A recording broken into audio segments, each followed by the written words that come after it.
Nosotros hemos visto en los sermones anteriores y para las personas que nos visitan por primera vez, este es el cuarto sermón de una serie que hemos venido desarrollando en el Evangelio de Marcos. Y lo que hemos visto en los servicios o los sermones anteriores es la manera en que Jesucristo es presentado como el Mesías, el Hijo de Dios. Nosotros vimos el testimonio de Juan el Bautista y aún el testimonio del Padre Celestial en el bautismo de Cristo de que Él ciertamente era el Hijo de Dios. También vimos cuál era el propósito por el cual ese Hijo estaba siendo presentado al mundo y era para venir a anunciar el Evangelio del Reino y llamar a los pecadores al arrepentimiento. En el sermón pasado vimos que Dios a través de Cristo no va a hacer esa obra solo. Es decir, Jesús no está en esta misión de anunciar el reino y llamar a los hombres al arrepentimiento él solo, sino que ha involucrado a sus discípulos o a sus seguidores. Y vimos que seguir a Cristo tiene algunas prerrogativas en cuanto al llamado y a cómo respondemos a ese llamado y cuál es la misión de ese llamado. Pero hoy, mis amados hermanos, nosotros nos vamos a ocupar de responder a la siguiente pregunta. ¿Con qué autoridad y en nombre de quién Jesucristo viene a anunciar el Evangelio del Reino? ¿Y por qué nosotros podemos también ir a anunciar ese Evangelio? ¿Con qué autoridad? ¿Por qué Jesús y en qué autoridad viene a llamar a los pecadores al arrepentimiento? Yo espero que podamos responder a esa pregunta a la luz de esta larga porción que va, como dije, desde el versículo 21 hasta el versículo 45. Algo más o menos así nosotros encontramos en el inicio de la nación de Israel y más específicamente en el libro de Éxodo. Para los que recuerdan, acuérdense ustedes que Dios manda a Moisés para que él sea el libertador del pueblo de Israel, de los egipcios. Y Moisés, cuando fue encomendado en esta misión, él le pregunta al Señor: ¿en nombre de quién iré? ¿Quién me envía? En otras palabras. Y el Señor responde: yo soy, te envía. Yo soy quien te envía. En otras palabras, tu autoridad es mi nombre. Y para probarlo, recuerden ustedes que el Señor usó un par de señales. Convirtió la vara de Moisés en una serpiente y luego la volvió a convertir en una vara, y también mandó a Moisés a que se metiera la mano en el pecho, le salió como blanca y luego otra vez el Señor volvió a restaurarla. Esas dos señales eran una prueba de que ciertamente Dios estaba respaldando a Moisés. Pues bien, lo que nosotros veremos en esta porción que estudiaremos es una vez más a Jesús mismo, el Hijo de Dios, mostrando su autoridad para anunciar su evangelio y para llamar a los hombres por medio del arrepentimiento a través de unos milagros y unas señales que inequívocamente iban a estar asociadas a Jesús, el Mesías, el Hijo de Dios. Así que veremos hoy nuestro texto dividido en tres encabezados. El primero, la autoridad de Jesús en su enseñanza. El segundo, la autoridad de Jesús sobre los demonios. Y el tercero, la autoridad de Jesús sobre la enfermedad. Esas tres cosas resumen la autoridad de Cristo. Su autoridad sobre la enseñanza, su autoridad sobre los demonios y su autoridad al respecto de las enfermedades o sobre las enfermedades. Así que vamos a ir ya rápidamente a nuestro primer encabezado a mostrar la autoridad de Jesús primeramente en su enseñanza. Miren lo que dice el versículo 21 y 22. Y entraron a Cafarnaúm y los días de reposo, entrando en la sinagoga, enseñaba. Y se admiraba de su doctrina porque les enseñaba como quien tiene autoridad y no como los escribas. Después de Jesús haber llamado a sus primeros discípulos a la orilla del mar de Galilea, él pasa al otro lado del mar y más específicamente a la región de Cafarnaúm, de donde sabemos era el lugar de residencia de Simón, que es Pedro, y Andrés su hermano, pero a donde habían ido también Jacobo y Juan, hijos de Zebedeo, los primeros discípulos del Señor Jesús. Después de la destrucción del templo judío en los días de los asirios, esto es antes de Jesucristo, los judíos que vivían fuera de Jerusalén construyeron algunos recintos para la lectura de la ley y la oración en los días de reposo. A esos lugares ellos le llamaban, y le llaman hasta el día de hoy, sinagogas. Y aunque eran lideradas por un grupo de hombres, la lectura y la enseñanza era distribuida entre personas que tuvieran la capacidad de hacerlo. Es decir, no había tal cosa como una persona que exclusivamente enseñaba, sino que incluso alguien del público podía leer la escritura y podía darle sentido a esa escritura. Eso generalmente lo hacían los escribas, pero no eran los únicos que podían hacer eso. Así que Jesús enseñaba en las sinagogas, y recuérdese que Jesús hacía esto incluso desde niño, siempre estaba involucrado en la enseñanza. Pero aquí vemos a Jesús en esa ciudad de Capernaum, en esa sinagoga, reunido por varios días de reposo, no por uno solo, por varios días de reposo, es decir, por varios sábados, enseñando a la gente acerca del reino. Muchos de los asistentes se asombraban, y la razón es que Jesús no enseñaba como los escribas, sino como alguien, dijeron ellos mismos, que tenía autoridad. Ahora, esto es importante, porque normalmente los escribas que enseñaban en las sinagogas, ellos basaban su autoridad en escuelas rabínicas o en maestros que los enseñaban a ellos. Por ejemplo, ellos podían decir, como dice el rabino tal, o como dice el rabino fulano, o como dice el rabino sutano, y esa era su autoridad. Pero la enseñanza de Jesús no era así. La enseñanza de Jesús era algo como, oísteis que os fue dicho, pero yo os digo. Jesús no se remitía a ninguna autoridad de la época porque él mismo era autoridad sobre su palabra, y eso obviamente causaba asombro en las personas que estaban presentes. De hecho, era tal el asombro que las personas empezaron a comparar esa autoridad de Cristo con la autoridad también de los escribas, sin mencionar que esa autoridad de Cristo era también una autoridad moral. Los escribas generalmente eran asociados a veces a ciertas cosas de injusticia y otras cosas que las personas percibían como inmorales en algunos aspectos. Sin embargo, la vida de Jesús también respaldaba en cierto sentido la enseñanza que él llevaba a cabo. La enseñanza de Jesús entonces no era sobre las citas de otros rabinos, sino sobre el propio sentido que él le ponía a la palabra de Dios. Para que ustedes tengan una idea, mis hermanos, lo que se leía en la sinagoga era la ley, los 5 primeros libros de lo que nosotros tenemos como el Antiguo Testamento. Y los judíos habían desarrollado un sistema de interpretación que ellos llamaban el Talmud, que en cierta manera le daba una explicación mucho más amplia a cada uno de esos mandamientos. Y ese Talmud había sido escrito por varios rabinos. Y entonces era eso precisamente lo que se citaba en muchas ocasiones, en lugar de explicar y darle sentido directo a la palabra. Pero nosotros podemos sospechar más o menos cuál era la enseñanza de Jesús. Mostrar cómo cada pasaje del Antiguo Testamento, y especialmente de la ley, apuntaban a la necesidad de un Mesías, de un Salvador. Ahora bien, esta enseñanza no dejaba de asombrar a los que escuchaban. Eso ya lo mencionamos. Ellos sabían que no estaban escuchando a cualquier maestro. Ellos podían incluso notar la diferencia entre alguien que enseñaba con autoridad y alguien que no lo hacía. Mis amados hermanos, nosotros debemos estar en la capacidad de identificar la fuente de autoridad de alguien que enseña. La autoridad de un predicador, y esto escúchelo bien, la autoridad de un predicador no está en la fuerza de sus gritos o en la intensidad de su voz o en qué tan fuerte zapatea el púlpito cuando habla. No.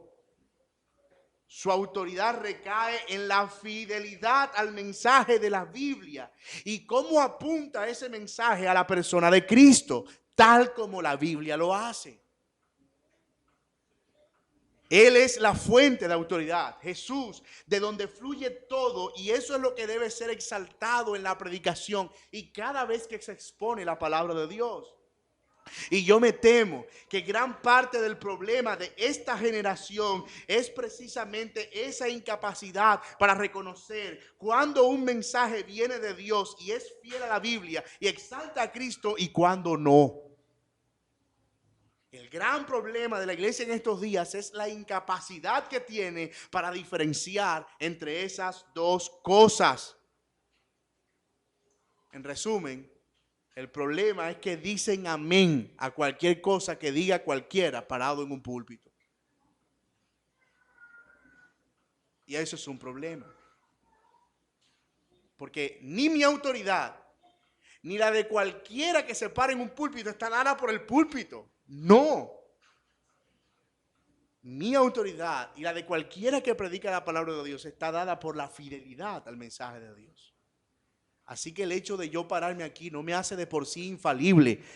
Y que ustedes tengan que decir amén absolutamente a todo lo que yo digo porque yo estoy parado aquí. No.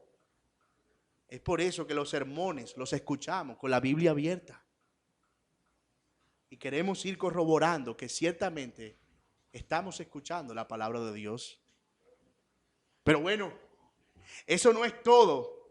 La autoridad de Cristo entonces no solo estaba dada por la enseñanza. De hecho, apenas está por hacerse aún más evidente esa autoridad de Cristo, y esto nos lleva a nuestro segundo encabezado. La autoridad de Jesús sobre los demonios. Versículos 23 al 28. La autoridad de Jesús sobre los demonios. Note lo que dice la palabra en el versículo 23. Pero había en la sinagoga de ellos un hombre con espíritu inmundo que dio voces diciendo: ¿qué tienes con nosotros, Jesús de Nazaret? ¿Has venido para destruirnos? Sé quién eres, el Santo de Dios. ¿Cómo hablaba ese demonio? Pero Jesús le reprendió diciendo: cállate, ¿y qué más? Sal de él. Y el espíritu inmundo, sacudiendo con violencia y clamando a gran voz, salió de él. Bueno, perdónenme, pero ese pasaje para mí es muy emocionante. Y yo no dejo de imaginarme la escena. No dejo de imaginarme la escena. El texto nos dice que mientras Jesús estaba enseñando con autoridad, un espíritu inmundo comenzó a manifestarse dando voces. Y es posible que este hombre hubiese ido muchas veces a esa sinagoga. Muchas. Y es posible que ese espíritu inmundo llevara mucho tiempo cómodo en cada servicio de esa sinagoga. Pero esta vez algo era diferente. La enseñanza sonaba distinta. Ellos pudieron reconocer también la autoridad de quien estaba enseñando. Y reconocer que ciertamente era el Hijo de Dios. Ellos reconocieron a Jesús y hasta declararon el propósito de la venida de Jesús. Sea que has venido, según ellos, Jesús había venido para echarlo fuera a ellos. Ya vamos a ver un momento un poco acerca de esa declaración de los demonios, porque es bastante sospechoso que un demonio diga la verdad. Pero Jesús, como en otras ocasiones, mandó a que callasen. ¿Cuál es la razón? ¿Por qué? Sobre todo cuando seguramente usted ha visto a personas poniéndole micrófono a los demonios para que los demonios hablen. Y planteándole una entrevista, ¿verdad? ¿Cómo te llamas, demonio? Micrófono. ¿De dónde viene, demonio? Micrófono. ¿Por qué Jesús en esta ocasión y en muchas ocasiones no se importó en el testimonio de los espíritus inmundos acerca de él? La razón, según lo que vemos en el contexto, y yo espero probar eso, es que Jesús no estaba interesado en el testimonio de un demonio. Es simple. Pero además, ese testimonio de los demonios se iba a convertir en un show que iba a entorpecer el propósito principal de la venida del Señor Jesucristo. Y esto que está haciendo este espíritu inmundo aquí en particular, no es más que estorbar. Lo que ese espíritu inmundo está haciendo es estorbar. Ellos querían que las personas comenzaran a ver a Jesús como un hombre espectáculo, un showman. Y que se entretuvieran tanto en eso que ignoraran la enseñanza de Jesús. Alguien espectacular. Como dije, ellos querían estorbar el que Jesús enseñara y proclamara el evangelio del reino y llamara a los pecadores al arrepentimiento. Ya nosotros sabemos que Jesús había venido a eso. Él mismo lo declaró. Y aquí Satanás se está oponiendo de manera sutil a ese propósito. Esa es básicamente la razón que podemos extraer del contexto. Notemos que el texto nos dice además que la fama de Jesús comenzó a difundirse por toda la región y Jesús obviamente no buscaba eso, pero a Satanás le convenía esa fama de Jesús. Y le convenía porque estorbaba el propósito principal de Jesús, predicar el evangelio y llamar a los pecadores al arrepentimiento. Amados, muchas personas ignoran la realidad de la existencia de los demonios. Hay una especie de intelectualismo superior que ha llevado a muchos creyentes a creer que los demonios no existen. Y nosotros no tenemos ninguna base bíblica para sugerir eso. Alguien tan académico como Pablo dijo que los demonios existen.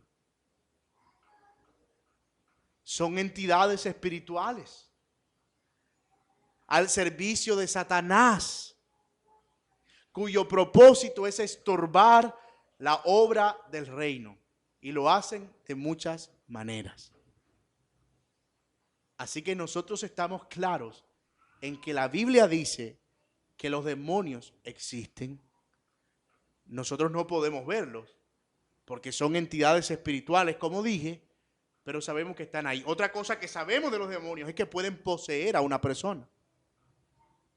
De hecho, otra cosa que sabemos es que muchos demonios pueden poseer a una persona. Así que los demonios existen, pero hay otro extremo. Hay otro lado al respecto de esto. Y es la sobredimensión de los demonios. O sea, por un lado quienes ignoran a los demonios, pero por otro lado quienes ven al demonio hasta en la Biblia. Yo no voy a leer el versículo 66 del capítulo 6 porque eso puede ser un problema. O en cualquier otra parte, ¿verdad? Están tomándose una sopa y ahí apareció una formita de la grasa. Aquí hay un demonio. Y nosotros estamos claros que existen, que son reales. Pero hermano, nosotros no estamos en una cacería de demonios en nuestra vida. Ni nuestra vida cristiana consiste en andar por ahí como los cazafantasmas buscando demonios para empezar una lucha personal con esos demonios. Ellos actúan entre nosotros, dije, moran en las personas, pero no podemos caer en la trampa de hacer un espectáculo de esto, porque eso es lo que ellos quieren. Si usted me permite dar un perfil psicológico de los demonios, yo le diría, son espíritus de baja autoestima que necesitan atención. Requieren atención. Y nosotros no podemos caer en esa trampa. Es triste ver, hermano, cómo muchas personas han tomado esto como una especie de recreación. A algunos les parece que provocaran la aparición de demonios solo para certificar algún tipo de autoridad. Pero Jesús no hizo eso. Jesús nunca buscó eso. Nosotros debemos proclamar el evangelio con autoridad y claridad. Y ese evangelio traerá libertad a los cautivos por el mal. Yo estoy convencido que cuando el Señor me permitió creer en el evangelio, un poco de demonios se fueron de mí. Y yo no recuerdo haberme mordido el brazo ni jalado los pelos. Pero yo estoy seguro que fui libre de demonios que me atormentaban, que me tenían cautivos, al igual que el pecado de mi propia carne. Y es probable que mientras predicamos el evangelio, el poder del evangelio esté haciendo libre a personas que ahora están viendo la luz de Cristo, y entonces todas esas influencias de maldad que estaban en su corazón, además de su propio pecado, son deshechas por el poder del evangelio. Pero no siempre tenemos que estar a la expectativa de ver un show o un espectáculo de estos demonios. Hay unas personas que incluso tienen una lista de demonios. Tienen sus propios nombres en español, en inglés, en alemán, francés y portugués. Y nosotros no vemos eso en la palabra de Dios. Entonces no ignoramos su existencia, pero tampoco la sobredimensionamos, porque entendemos que la esencia realmente, al menos en el propósito de Jesús, es la predicación del evangelio. Ahora, eso prueba que Jesús ciertamente tenía autoridad, porque no todo el mundo hacía eso. Y aunque habían cierto tipo de exorcismos en la época de Jesucristo, parece que nada era semejante a eso. Él mandaba a los espíritus inmundos que salieran y los espíritus le obedecían. Y eso que prueba que incluso las potestades y los principados y todo cuanto hay, si está asociado a la maldad, incluso eso está bajo el sometimiento de la autoridad de Jesús. Él tiene control sobre eso. Y eso prueba su autoridad. Eso es lo que dice nuestro texto aquí en el versículo 26. Y el espíritu inmundo, sacudiéndole con violencia y clamando a gran voz, salió de él. Y todos se asombraban de tal manera que discutían entre sí diciendo: ¿qué es esto? ¿Qué nueva doctrina es esta? Que con autoridad, es decir, en su propio nombre, sin citar a nadie, manda a los espíritus que dejen un cuerpo, y los espíritus le obedecen. Pero la autoridad de Jesús no solo está dada por su enseñanza, y no solo la vemos clara en su autoridad y dominio sobre los espíritus inmundos, sino incluso sobre las enfermedades. Y eso nos lleva a nuestro tercer y último encabezado: la autoridad de Jesús sobre las enfermedades. Y ubíquese conmigo en el versículo 29. Versículo 29. Al salir de la sinagoga, imagínense ustedes, un sábado, ¿verdad? Vinieron a casa de Simón y Andrés con Jacobo y Juan. Simón aquí es el mismo Pedro. Y la suegra de Simón estaba acostada con fiebre, y enseguida le hablaron de ella. Entonces él se acercó y la tomó de la mano y la levantó, e inmediatamente le dejó la fiebre, y dice nuestro texto que ella le servía. La última parte de esta porción, que es la que acabamos de empezar, está dedicada a 3 episodios principales. 3 episodios. El primero, la sanidad de la suegra de Simón Pedro. El segundo, la sanidad de una multitud de enfermos. Y el tercero, la sanidad de un leproso. No vamos a estudiar cada uno en particular, porque al final el propósito es el mismo: probar que Jesús tiene autoridad sobre las enfermedades. Pero vamos a ver algunas cosas, hermanos, interesantes en cada uno de estos episodios. Mira el respecto de la sanidad de la suegra de Pedro. Jesús continúa en Capernaum después de salir de la sinagoga y de haber echado fuera a un espíritu inmundo. Jesús fue luego a la casa de Pedro y de Andrés, y allí se encuentra a la suegra de Pedro, que está postrada en una cama con fiebre. Y ojo, no conocemos la causa de la fiebre. Los que tenemos hijos aquí sabemos, después de tener hijos, que la fiebre en realidad no es un problema. El problema es lo que está produciendo la fiebre. Y uno siempre que tiene a un hijo con fiebre, la preocupación de uno no es que se le quite la fiebre. La preocupación de uno es que le está produciendo fiebre. ¿Tiene infección? ¿Hay algún problema interno? ¿Hay algo que le está pasando? La fiebre es solo un síntoma. La Biblia no nos dice de qué estaba enferma la suegra de Pedro, pero estaba postrada en una cama. El día de reposo. Y Jesús llega allí, se le acercó, dice el texto que la tomó por la mano y la fiebre le dejó de inmediato. La prueba de que la fiebre la había dejado es que la suegra de Pedro se levanta e inmediatamente empieza a servirle a Cristo. Estaba postrada en una cama, pero inmediatamente empieza a hacer los quehaceres propios de una persona que va a recibir a un huésped. Por demás está decir que esta mujer se convertiría en una sierva de Cristo, incluso a lo largo de todo su ministerio, a causa de ese milagro. Y esto, hermanos, es emocionante. Lo que estamos viendo aquí es un milagro. Sin duda alguna es un milagro. Y cuando nosotros hablamos de un milagro, estamos hablando de algo que pasa en lo natural por razones sobrenaturales. Es algo natural que sucede porque podemos observarlo y es un cambio natural o una perturbación de lo natural que sucede por razones sobrenaturales, es decir, inexplicables a través del método científico. Entonces, no podemos decir que es que Jesús tenía una dosis de acetaminofén en la mano que se fue por los poros, ¿verdad?, de la mujer, y como la agarró por la izquierda y esa es la vena principal, se fue directo al cuerpo y en 5 minutos estaba sano. No, no, no. Aquí hay un milagro. Y es un milagro claro. Y si usted tiene problemas con los milagros de Jesús, usted tiene un problema serio con el cristianismo, porque el cristianismo está basado en dos verdades fundamentales. Jesús se encarnó milagrosamente y Jesús resucitó al tercer día milagrosamente. Entonces usted tiene un problema serio con el cristianismo.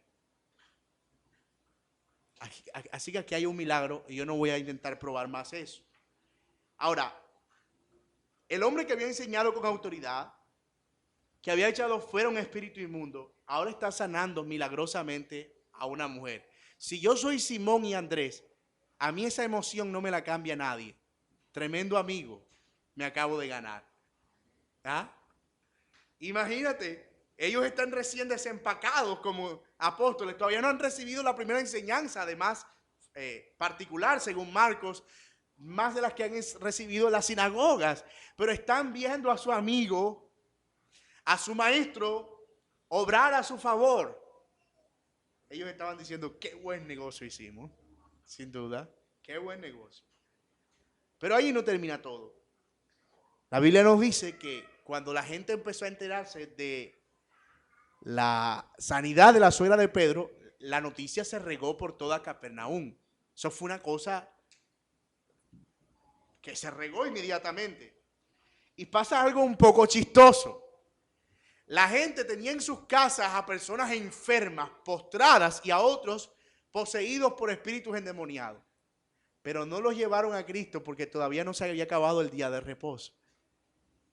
¿Cómo así? Sí, es que tenían que cargarlos, y como no podían cargar peso, entonces no podían llevarlos a Cristo porque violaban el día de reposo. Imagínate dónde llegaba el legalismo de esta gente. Así que dice el texto que cuando llegó la noche, yo me lo imagino, ¿verdad? Reloj en la mano, el que tuvieran. yo dije, reloj en la mano, esperando a que el sol, 6 de la tarde, mira, 6 de la tarde, agárralo, que nos vamos para donde Jesús. Y cuando llega la noche, a la casa de Pedro se agolpó una multitud. Y dice la Biblia que era toda la ciudad a las puertas de la casa de Pedro. Nunca había visto Pedro tanta gente al frente de su casa. Y ahora había toda la ciudad agolpada. Hermano, no era como que, bueno, hagan fila, aquí está el turno, mi ficho. No, no, no. Era una cosa, gracias a Dios que no era por turno, ¿verdad? Era una cosa impresionante. Y Jesús empezó a orar y a sanar y a sanar y a libertar. Y demonios salían acá y enfermos aquí y postrados allá. Y durante toda la noche Jesús estuvo sanando enfermos de diversas enfermedades y libertando a personas endemoniadas. Pero Marcos hace una pausa una pausa interesante antes del tercer relato, que es el del leproso, mostrando la autoridad de Cristo sobre las enfermedades. Y eso lo vemos en el versículo 35. Me acompañan allí. Dice, levantándose muy de mañana, siendo aún muy oscuro. O sea, ¿qué es de mañana que todavía es oscuro? La madrugada, ¿verdad? Siendo de madrugada, salió y se fue a un lugar desierto y allí que oraba. De paso, hermanos, la salud física de Jesús era envidiable. Después de haber estado enseñando en la sinagoga todo el día y haber estado sanando enfermos toda la noche y sin dormir, levantarse en la madrugada a orar con todas las energías del mundo. Eso es un llamado para mí, para cuidar mi cuerpo.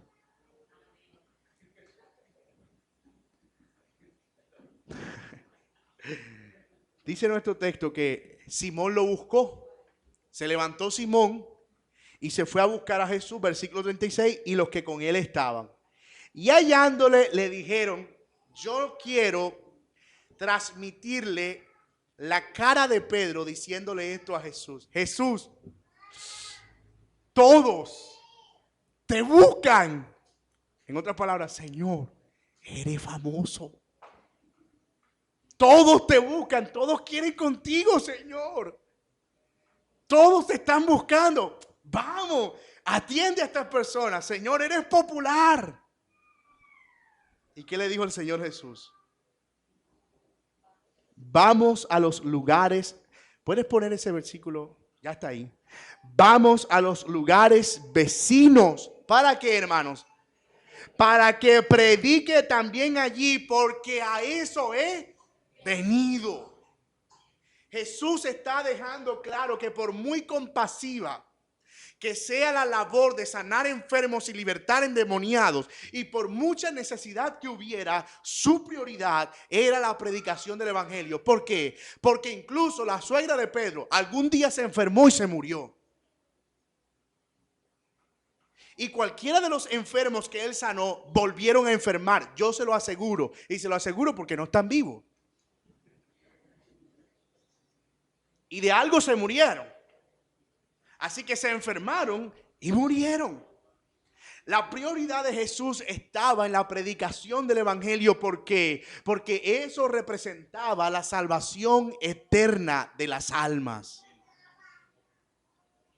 que era finalmente a lo que él había venido. Ahora, noten, mis amados, cómo esto es algo que Marcos quiere dejar que nosotros veamos. Primero, en cuanto al demonio, manda a que se calle, porque su propósito no era tener estorbo.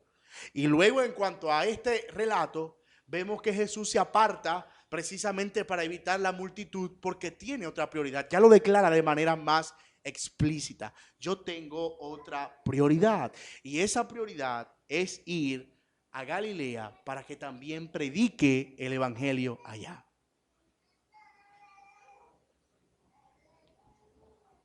Yo sé que esto suena extraño, hermanos. Esto que les voy a decir, yo sé que les va a sonar extraño. El propósito de Jesús no era principalmente sanar enfermos y liberar endemoniados. Yo sé que eso suena extraño. Ojo, no estoy diciendo que no estaban sus planes. Es que no era principalmente su plan. No era lo más importante.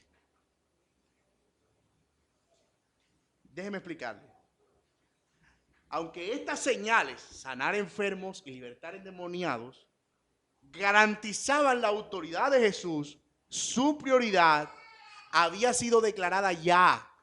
Yo vine a predicar el reino y a llamar a los pecadores al arrepentimiento por medio del evangelio.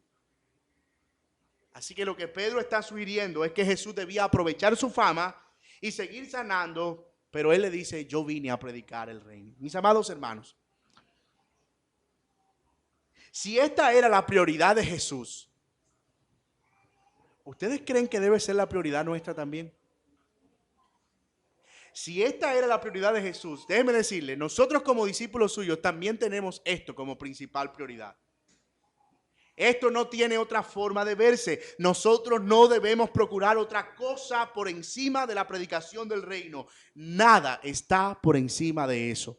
Nosotros podemos vernos tentados a que nuestros programas evangelísticos se enfoquen más en servir a la comunidad. Y ojo, no hay ningún problema con servirle a la comunidad. Es un llamado. Pero mis hermanos, eso no está por encima del evangelio. Es más, si nosotros vamos a servirle a la comunidad, nuestro mayor servicio es la predicación del evangelio. Porque si nosotros como iglesia nos dedicamos solo a servicio social y anulamos el mensaje del evangelio, no predicamos el evangelio, entonces ya no nos llamamos iglesia, somos una ONG o somos una fundación.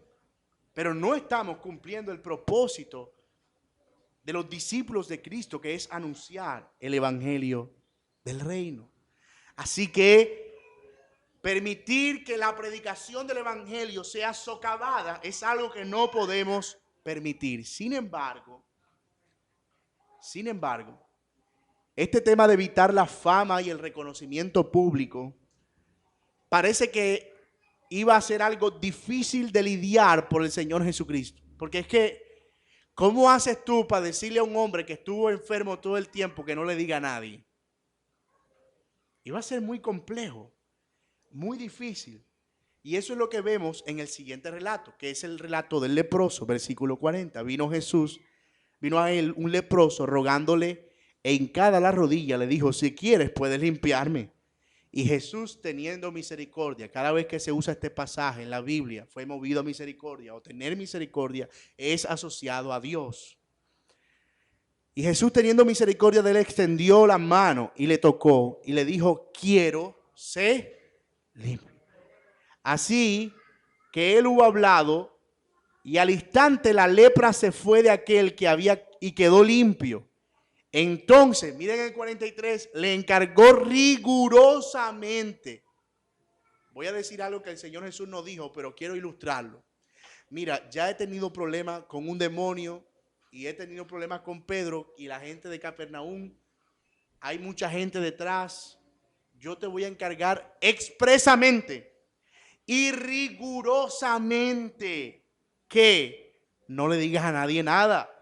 Si no, ve, muéstrale al sacerdote y ofrece tu purificación, lo que Moisés mandó para testimonio a ellos. En otras palabras, ve al sacerdote y ponte a paz. Acuérdense ustedes que un leproso no podía entrar al templo. Así que este hombre estaba excluido de la comunión. Lo que Jesús está haciendo es hacerlo volver a la comunión. Y Jesús le dice: ve al sacerdote, eso es lo más importante, recupera tu comunión. Curioso es que muchas personas que reciben un milagro del Señor, en lugar de tener comunión, se alejan. Yo sé que aquí nunca ha pasado eso, pero a mí me han contado de otras partes, donde hay personas, ¿verdad?, que el Señor la sana, y después que la sana, Señor, gracias, muy amable, me ahorraste un montón de plata en tratamiento, nos vemos cuando tenga otra enfermedad. Pero aquí el Señor muestra que en realidad el propósito de su intervención divina en nosotros es que acercarnos a Él, a la comunión con Dios, restaurar nuestra comunión. Eso era un pequeño paréntesis. Pero, versículo 45, ido él, comenzó a publicarlo. Y no, mire, no publicarlo así como que, oye, si supiera lo que me pasó, estoy sano. No.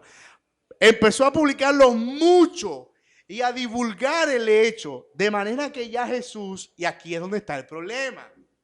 Aquí es donde está el problema. Ahora entienden la insistencia de Jesús en evitar la fama y el reconocimiento. Por esto. De manera que ya Jesús no podía entrar abiertamente en la ciudad, sino que se quedaba fuera en los lugares desiertos. Sin embargo, aún ahí venían a él de todas partes. Entonces ya vemos que aunque el hecho de Jesús mostrar su autoridad trajo un efecto colateral, y el efecto colateral es que su fama empezó a extenderse. Satanás empezó a usar eso para evitar que el propósito de Dios se cumpliera. Y eso en cierta medida hizo más difícil el impacto del mensaje de Jesús, porque ahora la gente lo buscaba solo por lo que podía darle. Es más, él se enfrentó a eso en Juan capítulo 6, cuando hizo el milagro de la multiplicación de los panes y los peces, ¿se acuerdan? Y mucha gente se fue detrás de Jesús y él le dijo, ustedes me siguen es porque yo les doy comida. Por eso es que ustedes me siguen. Y el Señor sabía que eso sería un problema. Así que por eso Él lo estaba evitando. Por fin conocemos de manera explícita la razón por la cual Jesús no quería ni que los demonios o cualquier persona enferma hiciera ruido de sus obras. Y esto, hermanos, es lo que también explica el celo y la oposición que luego tiene que enfrentar Jesucristo. Después de hablar de la autoridad, Marco habla de la oposición que se levantó contra Jesús. Los escribas, los fariseos y hasta su misma familia empezaron a oponerse a Cristo a causa de todas estas señales, pero eso es algo que veremos más adelante. Así que, ¿qué hemos visto nosotros el día de hoy en estos versículos? Hemos visto que Jesús, el Hijo de Dios, es el Mesías, y la prueba de que Él es el Mesías y el Hijo de Dios es su autoridad para enseñar, su autoridad sobre los espíritus inmundos y su autoridad sobre las enfermedades. Y hermanos míos, esto sigue siendo cierto para nosotros el día de hoy. Jesús probó su autoridad, pero Él sigue teniendo autoridad sobre las mismas cosas, sobre su enseñanza, sobre los demonios y sobre los enfermos. Y esa es la razón por la que ahora nosotros podemos seguir confiando en Él. Y esa es la razón por la que cuando estamos enfermos, ¿qué hacemos? Hermanos, oren por mí. O oramos al Señor para que obre, porque entendemos que Él tiene autoridad. Obviamente Él es soberano, pero sabemos que Él puede hacerlo.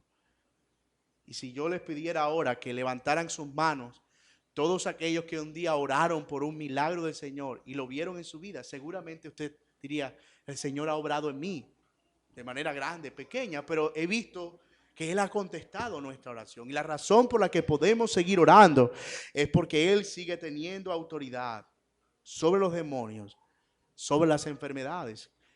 Confiamos que el Señor tiene poder sobre todas estas cosas y a ellas se le sujetan. Y mis amados hermanos, esa es la razón por la que creemos también y estamos profundamente convencidos que los creyentes podemos mantenernos libres de toda influencia demoníaca mientras nos mantengamos en el Señor. Porque no puede habitar el Espíritu Santo y un demonio en el mismo cuerpo. Así que nosotros como creyentes estamos claros que mientras nos mantengamos en Cristo Jesús, Él nos mantendrá a salvo. La Biblia dice en Colosenses que nuestra vida está escondida ¿con quién? Con Cristo en Dios. ¿Y por qué podemos estar seguros de eso? Por la autoridad que tiene sobre nosotros. ¿Puede tentarnos un demonio? Sí, claro.